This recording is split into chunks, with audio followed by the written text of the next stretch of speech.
أعوذ بالله السميع العليم من الشيطان الرجيم. بسم الله الرحمن الرحيم، والحمد لله رب العالمين، وصلى الله على محمد وآله الطيبين الطاهرين. اللهم وفقنا وسائر المشتغلين للعلم والعمل الصالح بحق محمد وآل محمد. اللهم صل على محمد وآل محمد وعجل فرجهم والعن عدوهم. Imam al-Sadiq alayhi salam said, feeding the prisoner is the obligatory duty of the person who captured him, even if he intends to execute him the next day. He must be fed, given water, sheltered, and treated well, whether he is a believer or not. قال الإمام الصادق عليه السلام: إطعام الأسير حق على من أسره، وإن كان يراد من الغد قتله، فإنه ينبغي أن يطعم ويسقى ويظل ويرفق به، كافرا كان أو غيره. With the transaction, we reach to issue number 2087. In commodities which are sold by weight or measurements, if a person sells a commodity in exchange of something which does not belong to the same category, different, and if the deal is not on credit, ليس بالآجل, he can take more. Like if he sells wheat and exchange wheat with what?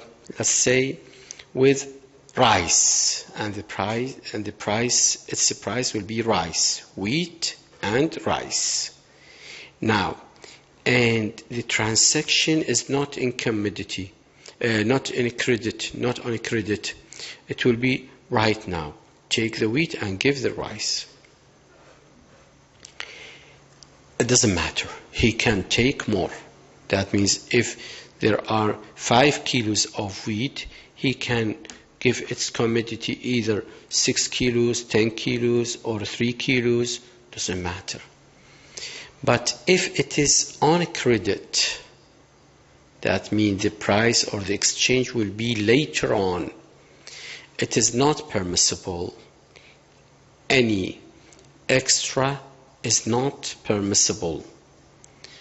Hence, if he sells 1 kilo of rice for 2 kilos of wheat on a month's credit, that transaction is void. Look, 1 kilo of rice and for 2 kilos of wheat, 1 kilo of rice and 2 kilos of wheat.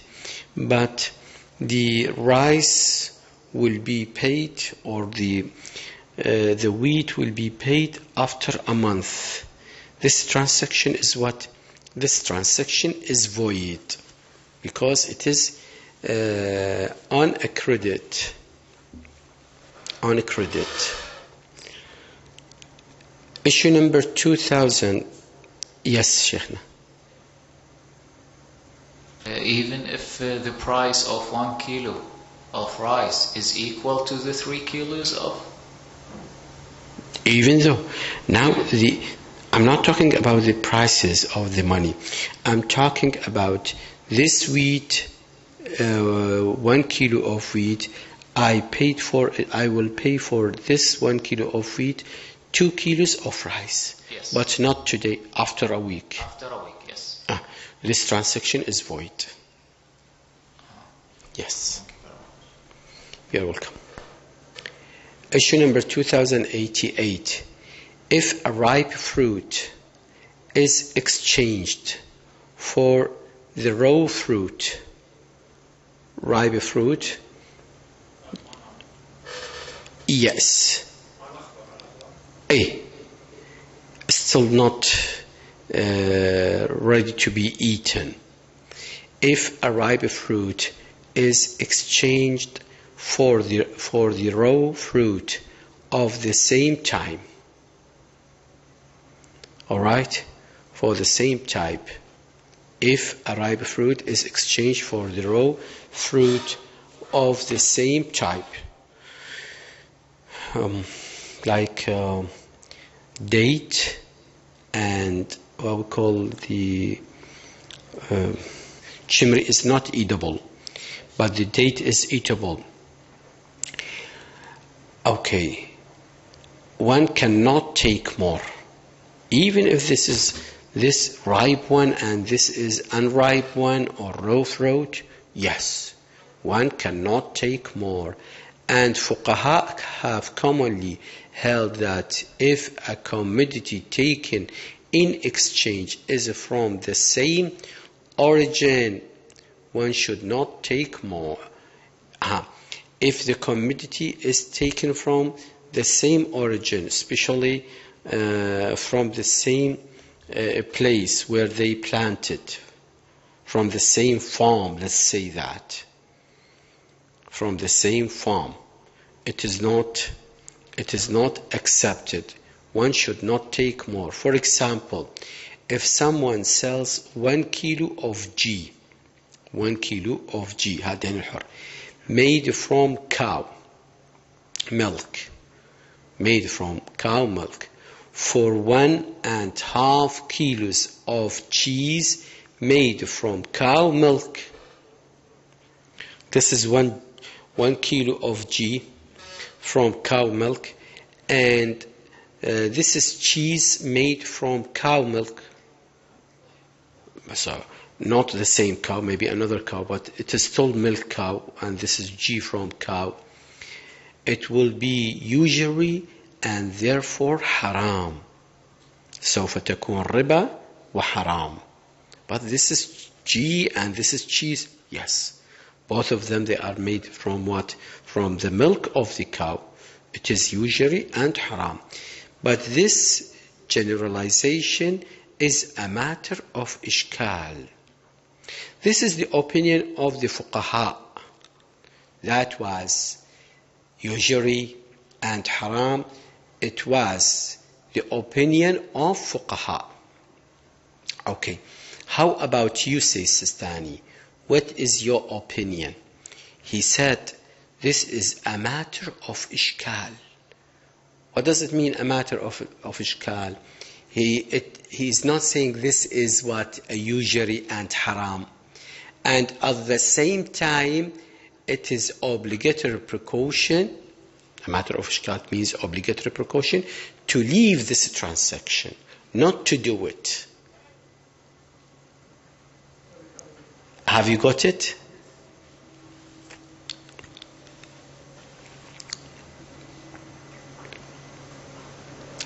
Issue number 2089. From the point of usury. So we are going to look at this topic from the point of usury. من باب الربا.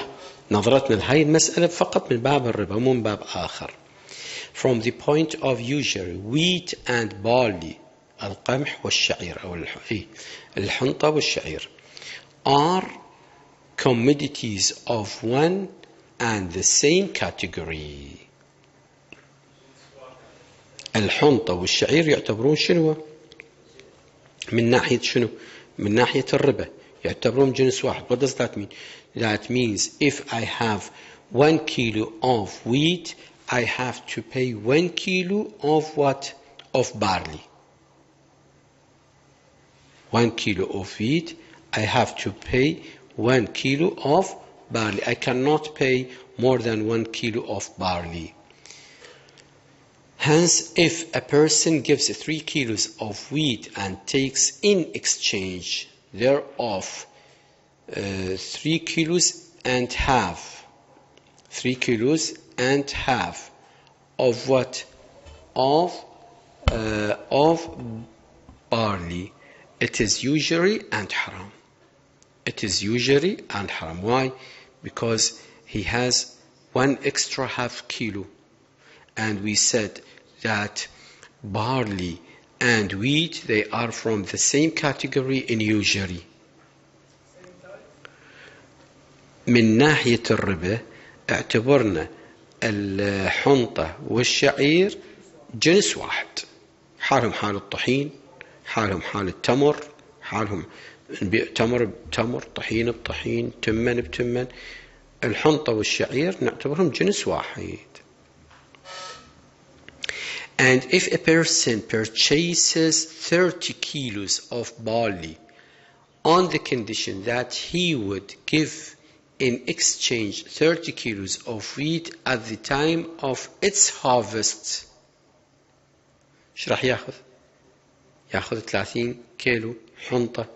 وش ينطي؟ هم ينطي 30 كيلو قمح، لكن شو وقت؟ وقت الحصاد. هذا ايش صار؟ التايم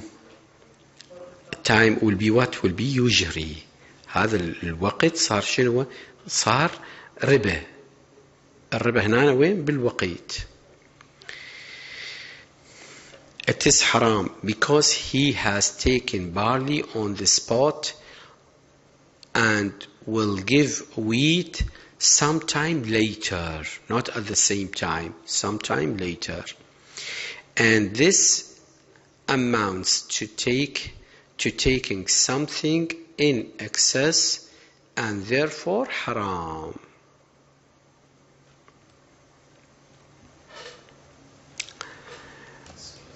Yes, go ahead.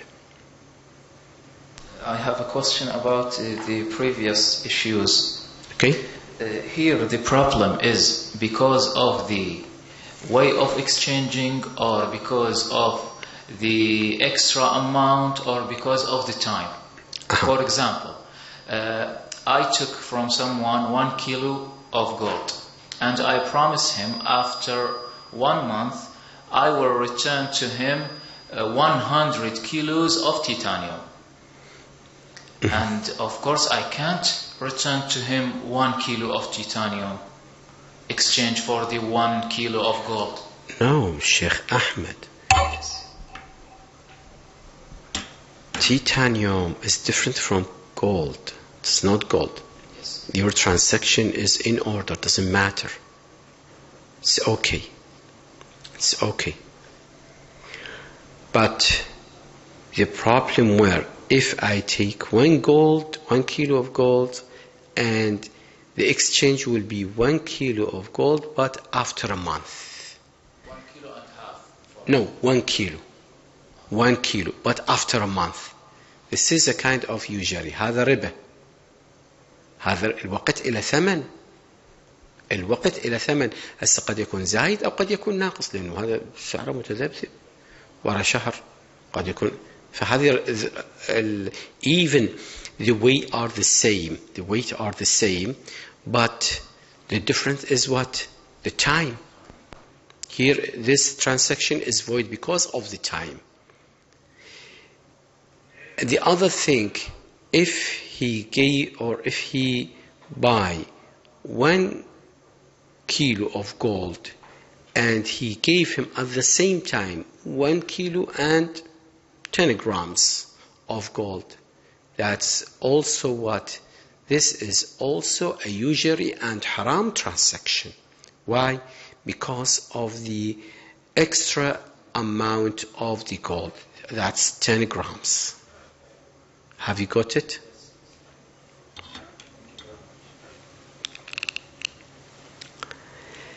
Issue number 2090. Father and son, husband and wife, can take interests from each other. Can take interests from each other.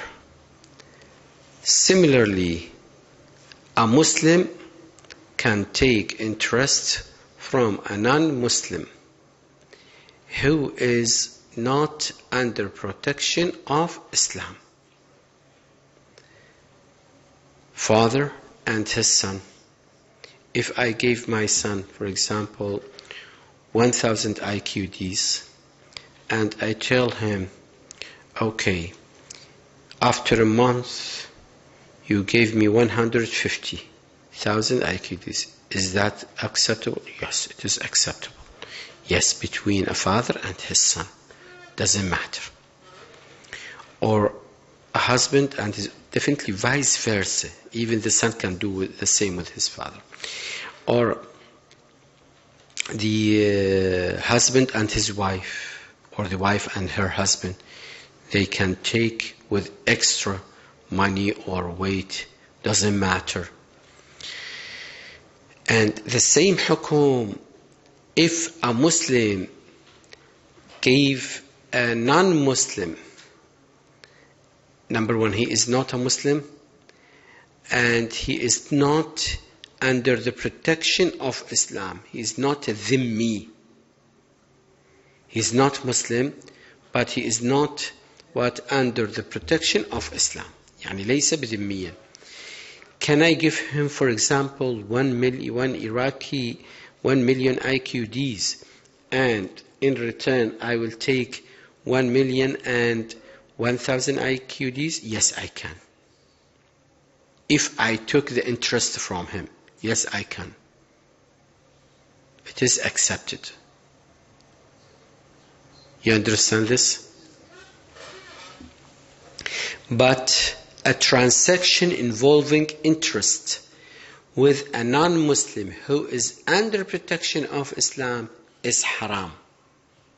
So you'll ask, this one is not Muslim, and that one also not Muslim. And the only difference, this one is under the protection of Islam, and that one is not under the... Yes.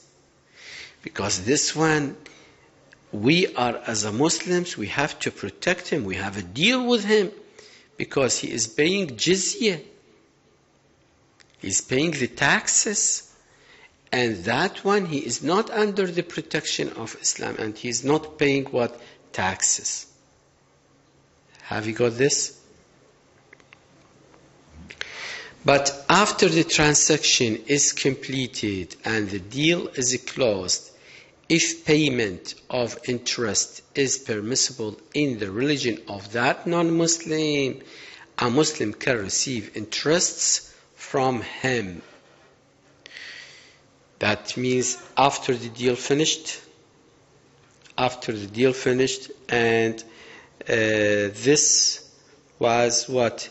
That person was non-Muslim, and he lives under the protection of Muslims. And I took the interest from him. According to my religion, it is what? It is haram. Why? Because he is living under the protection of Islam. But according to his religion, it is acceptable to pay interest to me. So it doesn't matter. It doesn't matter.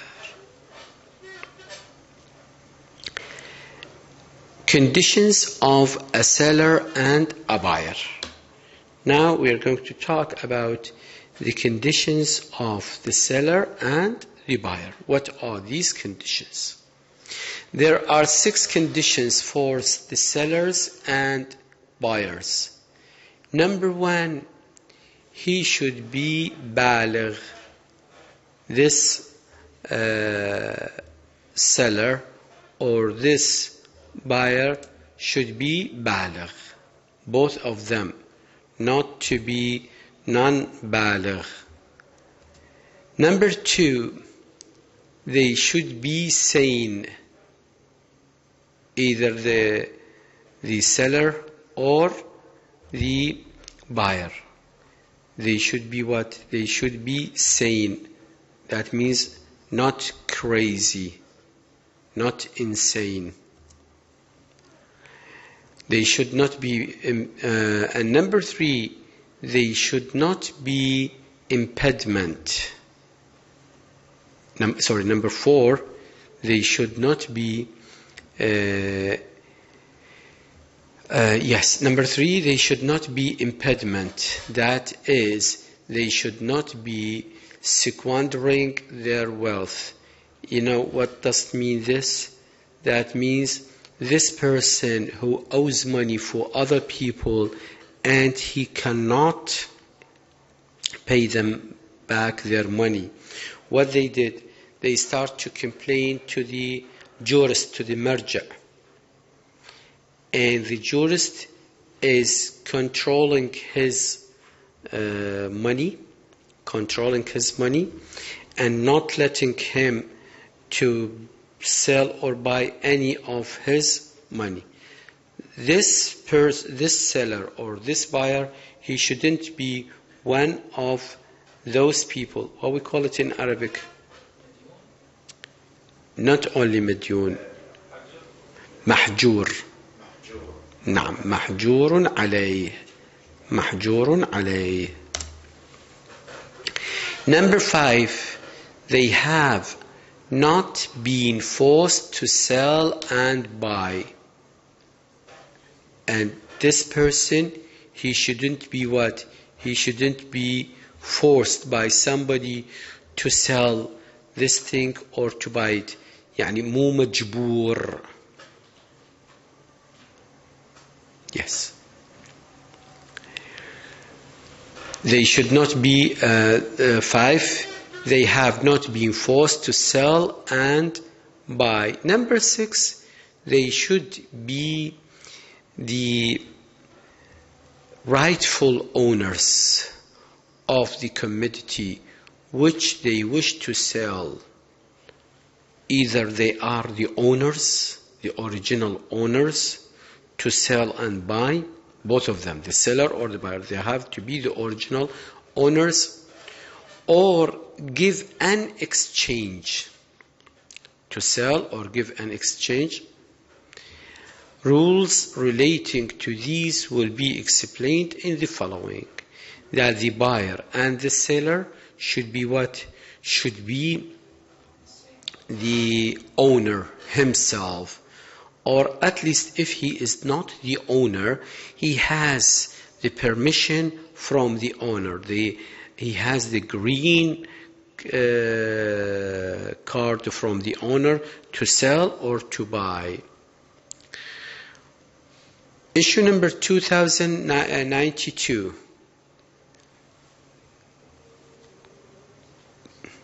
To conduct business with a child who is not baligh. To conduct a business with a child who is not baligh and who makes a deal independently, and he makes deal independently, is what? Is void, except in things of small value.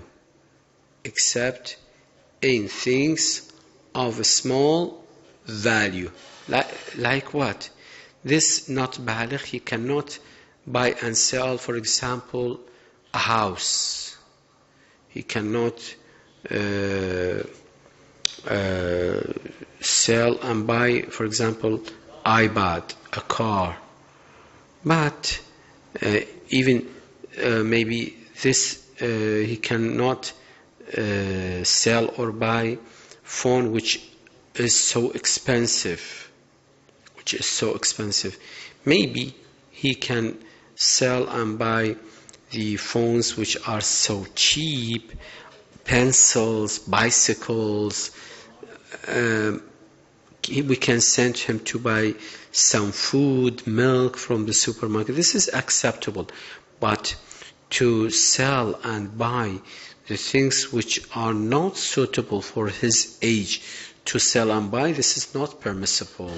So, to conduct business with a child who is not baligh and who makes a deal independently is void.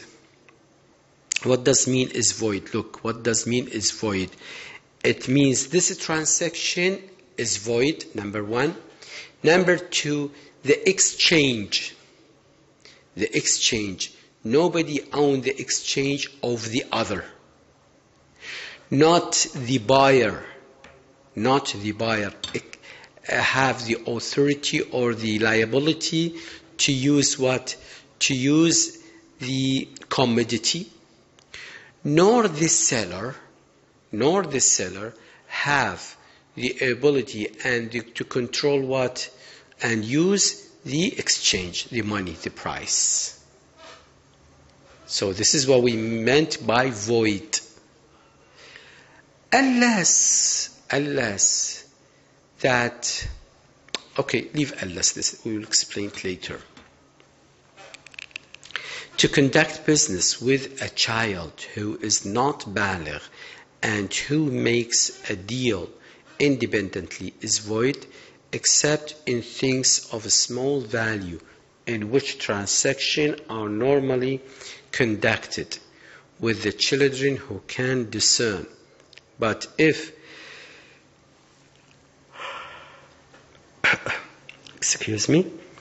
but if a discerning child is accompanied by his guardian, look, this is what I said just before.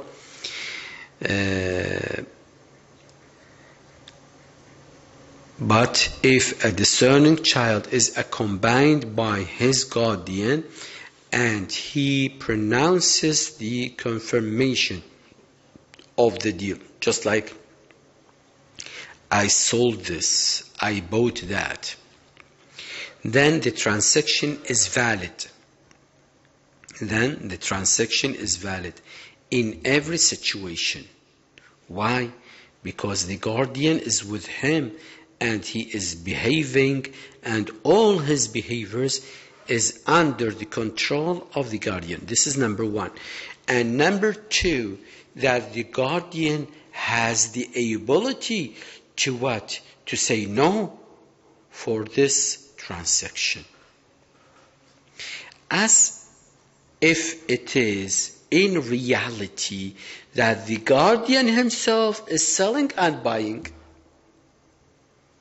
but the kid or the child, he is just like what? Just like a tool. No more, no less. In fact, if the commodity or money is the property of another person, the commodity or the money belong to another person, and that child sells that commodity or purchases something with that money as an agent of the owner, the transaction is in order. If the commodity or money is the property of another person and the child sells that commodity or purchases something with that money, don't forget, this money does not belong to the child, it belongs to somebody else, as an agent, but this child is an agent for that body, for that person of the owner, and the transaction is in order, even if the discerning child may possess that property or money on his own. Even if the discerning child may be possessing that property or money on his own. Why? Because he has the permission from whom? From the other guy, the other person. And similarly, if the child is a broker of payment, broker, the person is in between two other persons, between the seller and the buyer. This child is between them, just like carrying the money or carrying the commodity. He's just a broker of payment to the seller and carrying the commodity to the buyer, or giving the commodity to the buyer and carrying the money to the seller. The transaction is what? Is valid, even if the child may not be discerning. If the child is not be discerning, what does it mean discerning? One who can distinguish between good and bad. The discerning child is, yes, the one who can discern between the good and bad. Because in reality, two adult persons have entered into the contract. Why?